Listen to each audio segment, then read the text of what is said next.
Assalamualaikum warahmatullahi wabarakatuh.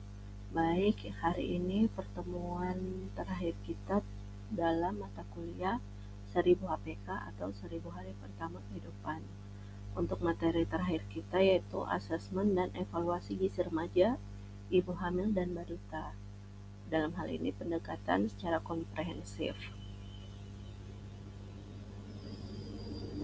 Nah, dalam pertemuan kita kali ini mengeksplorasi terkait pengkajian dan evaluasi gizi remaja, ibu hamil, dan anak balita.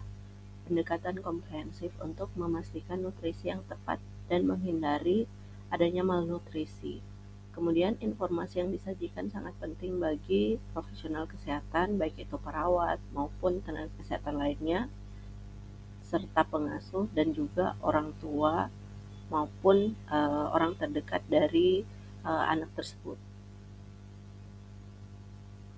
Nah, untuk nutrisi dari remaja itu sendiri, remaja memiliki kebutuhan nutrisi yang sangat unik karena adanya percepatan pertumbuhan dan peningkatan aktivitas fisik pada usia remaja ini.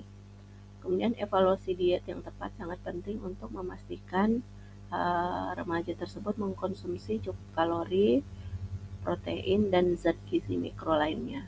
Kemudian pentingnya mempromosikan kebiasaan makan yang sehat dan mengatasi gangguan makan yang potensial. Nah, untuk nutrisi dari ibu hamil sendiri, nutrisi yang sangat baik, sangat penting selama kehamilan untuk mendukung pertumbuhan dan perkembangan janin. Kemudian memenuhi kebutuhan gizi ibu hamil termasuk peningkatan konsumsi protein, zat besi, kalsium, dan asam folat bagi ibu hamil. Kemudian kekurangan gizi pada umumnya dan strategi untuk mencegah kesehatan ibu hamil untuk memenuhi kebutuhan gizi ibu hamil tersebut, baik secara mikronutrien, makronutrien, dari segi kebutuhan kalorinya, protein, vitamin, dan mineral. Kemudian bayi baru lahir dan toddler, nutrisinya yang tepat selama 2 tahun pertama kehidupan sangat penting untuk pertumbuhan dan perkembangan janin.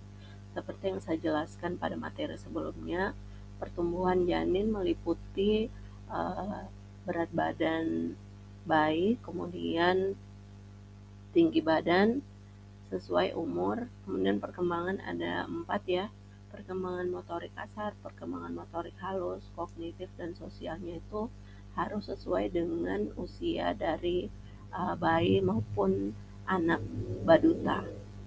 Kemudian kebutuhan gizi bayi dan balita termasuk pentingnya ASI, ASI eksklusif tanpa sulfur, kemudian mengenalkan makanan padat, pendamping ASI, dan menghindari kekurangan gizi. Jadi kebutuhan nutrisi pada infant dan toddler itu harus terpenuhi.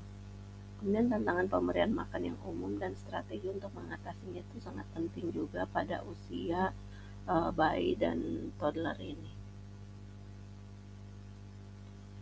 Kemudian untuk pengkajian status nutrisi, di mana pengkajian nutrisi yang efektif melibatkan evaluasi komprehensif dari asuhan, pemberian makanan, pengukuran fisik atau antropometri, dan indikator biokimia lainnya.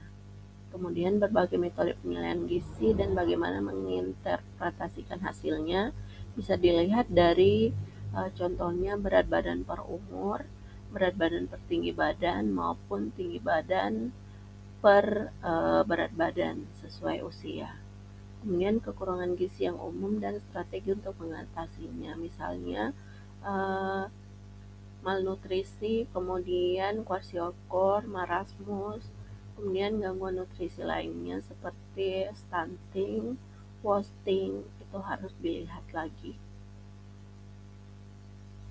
Nah, untuk kesimpulannya, nutrisi yang tepat sangat penting untuk kesehatan dan kesejahteraan remaja, ibu hamil, dan anak balita. Pendekatan komprehensif untuk penilaian dan evaluasi gizi dapat mencegah malnutrisi dan meningkatkan pertumbuhan dan perkembangan yang sehat. Sangat penting di sini bagi profesional kesehatan, terutama kita sebagai seorang perawat, untuk memberikan edukasi atau health education pada pengasuh maupun orang tua untuk memahami pentingnya nutrisi yang baik dan dampaknya terhadap kesehatan secara keseluruhan, baik itu pada gizi remaja, ibu hamil, dan anak balita itu sendiri. Demikian untuk materi kita kali ini. Berikutnya kita akan final examination. Untuk itu silahkan bagi yang ingin bertanya, saya persilahkan untuk memberi pertanyaan di kolom komentar jika ada yang belum dimengerti atau dipahami. Sekian materi kita kali ini. Saya akhiri sampai sini. Wabillahi taufiq wal hidayah. Wassalamualaikum warahmatullahi wabarakatuh.